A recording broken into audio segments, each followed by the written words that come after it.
OP17, the most anticipated One Piece set of the year, just revealed a majority of their cards, and people are not happy about it. Drama has enthralled the community yet again about this set, and we are going to talk about what is happening in today's video. But hey, if we're going to talk about OP17, let's at least clean up a little bit. Whew! Whoa, that was crazy. My devil fruit ability. Also, there's one fundamental thing people seem to be missing about this set that we're going to also disclose in this video. So guys, if that all sounds good to you, don't forget to leave a like and subscribe to the channel. And also real quick guys, don't forget to click the link down in the description below if you are thirsty for some gamer subs. Use code Theory or Papa to get 10% off your order and enjoy yourself a delicious gamer subs drink today. All right, without any further ado, let's get into it. All right, so OP17, lots to talk about today. The community isn't the most thrilled about OP17, which again, very anticipated set. It's the 4th anniversary set. It's kind of like an OP13, it's like an OP09 or an OP05. You get where I'm coming from. It's a special set and people don't seem to be too happy about it. But before we get into all that, let's take a step back to a few months ago where somebody had actually leaked the information that we were going to get a Kaido, a Big Mom, and a new Shanks manga in this set. And as we can see, this is the post right here. Obviously, this is AI generated, but it turned out to be true, guys. Here is the set of the cards that are going to be released in OP17. Now, lots of information here. We've got 4 manga cards: Whitebeard, Shanks, Kaido, and Big Mom. We've also got the 4 new Emperors in these SPs, these gold-looking foil SPs that look absolutely gorgeous on camera, and we can't show video of that, unfortunately, because I will get copyright striked for that. But very exciting SPs. And then, of course, we've got these hockey monochrome looking cards as well that are pretty great. And then, of course, the leader cards. And also a special new leader SP, which we'll get into now shortly. But let's kind of get to the point here. So people are not really happy about this set because, to be quite frank with you, a lot of people just don't seem to be too thrilled about the cards themselves. So I can't speak for what the effects of these cards are. I can't speak for the tournaments or if people are excited for these new decks that are coming out because most of this has been in Japanese. So let's take a look at the first set of new SPs that's going to be for OP17. So we've got these really cool hockey-like SPs showing Zoro, Garp, Rayleigh, Gold Roger, Yamato, and Odin. So very interesting array of characters here, but they're really cool cards. They really represent the Conqueror's hockey, you know, in the show and all that great stuff in the manga. I think these are dope.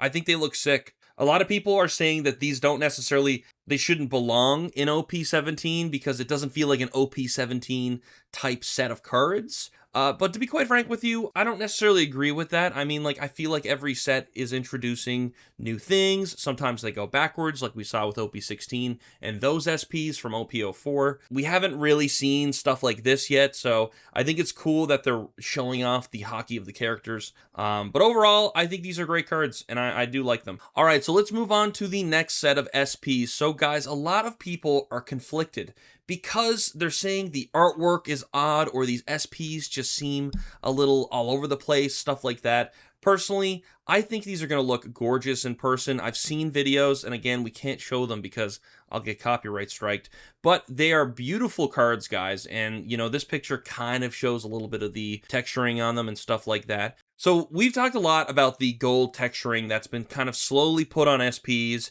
as new sets have come out, like we've seen it with OP15 and EBO4 in general, like the Bubble Zoro, you know, with the Sabo, the Tashigi and Smoker card, Weevil, Eustace Kid, Zeus. We've seen it in PRBO2 with certain cards as well, and it's just kind of like, I really feel like Bandai was like, you know what, let's step up the gold game. Let's make some gold cards and make them look dope. And when you look closely, there's a lot going on here, and that's what I kind of like about them, is that they're all sitting in thrones, which is interesting and pretty badass. But there's items in these pictures as well, like, of course, with Luffy's, you can see the Jolly Roger there in the background, which is a super nice detail there. And, of course, with Buggy, he's got a treasure chest. I think these look pretty sick, honestly. But again, there are lots of people making little comments here and there about it. They don't like the design or stuff like that. I personally think these cards are going to be absolute grails, especially the Luffy. I think these are freaking awesome looking. But I want to focus on the next set of cards, which I feel like is where a lot of the focus of hate has been going.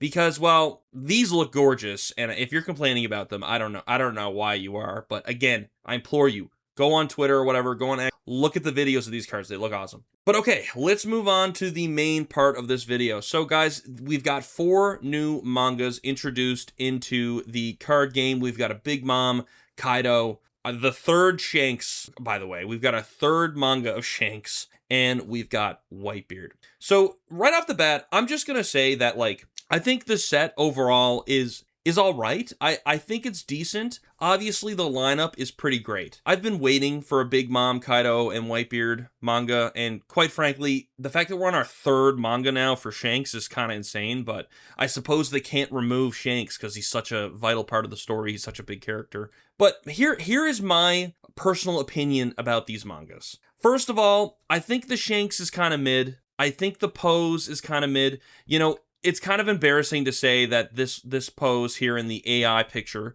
looks a lot better.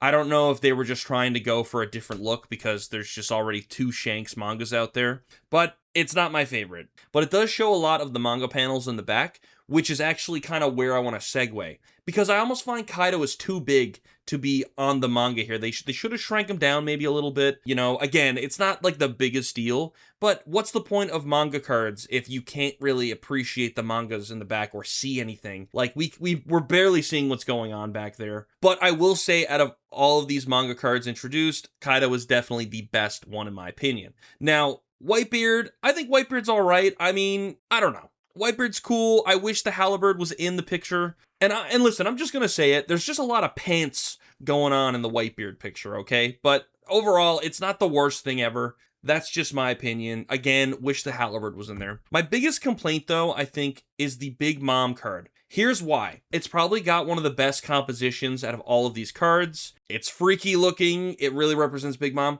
But where's Prometheus? Where's Zeus? God, this card, can you imagine Prometheus and Zeus in this as well? Oh my God. This would have been like a $2,500 card immediately. It would have looked so good. I love Big Mom as a villain. She's such a unique character. But Prometheus and Zeus, and, you know, it's important for the character. Just like with Kaido. He's got his weapon there. It's iconic. But why did they cut it off in the Whitebeard? I don't know. Listen, it's all cosmetic stuff at the end of the day. And of course, my personal opinion as well. But that has been, for the most part, what a lot of people are complaining about. They really just find the mangas are like, they could have been better, you know. But overall, it's not terrible. But people do feel a little disappointed with OP17's lineup. They do feel like the cards are kind of mid. And that's been like the main sort of thing going on here. Now, to segue into this, they've released a super alt art leader card. And of course, it's Luffy and Elbaf. I don't know what they were trying to do with this. Like, don't get me wrong, Luffy and Elbaf, cool, all that stuff. But, like, I don't really understand what they were going for here. Is this supposed to be, like, a manga panel leader card? I mean, why is the composition on this picture so strange? Like, Luffy's off-center. The picture of the background is not an Elbaf Luffy. It's just, I don't know. Like, listen, I know at the end of the day, it's all just, like, a lot of people don't care about these things. But a lot of people do as well, and, you know, if the card just looks strange, people are going to complain about it. I'm not too crazy about this card. I've seen the card, you know, it looks cool. It's got, like, this gold, again, gold texturing and stuff. But overall, it's not my favorite. They definitely could have been better with this. But overall, guys, we now officially have 39 manga cards. Can you believe that? Here are all the manga cards right here. Now, obviously, we're not going to count the PRBO1 God packs because they're the same cards as the other ones. But for the most part, guys, this is the list, and these are all the mangas. But yeah, guys, pretty crazy stuff. Now, let's just talk about the one last thing I mentioned earlier in the video that people don't seem to be recognizing about this set. And again, I'm afraid to show the video because, like, they are so quick with that sort of stuff. But if you watch the official Bandai reveal of these cards, it says at the end, there is more to come. So who knows? Perhaps that could mean we're getting something else, something exciting. Hard to say. But regardless, guys, lots of very interesting things going on here. But overall, that's basically the consensus of this set so far. Very mixed feelings. But guys, what are your opinions about this? I will still personally be going after this set. I will definitely be going after some of these cards. I'm still kind of weird about these manga cards, but if I were to really just be honest with you, definitely want the Kaido, because I'm just a big Kaido guy. The Big Mom one's alright. I mean, I wouldn't mind it as well, but Kaido's definitely the winner if you ask me from all these cards. But anyways, guys, with that being said, I hope you did enjoy the video. If you did, don't forget to leave a like and subscribe. And if you're excited for OP17, let me know in the comments. A video should pop on the screen. Be sure to click it, and I will see you over there.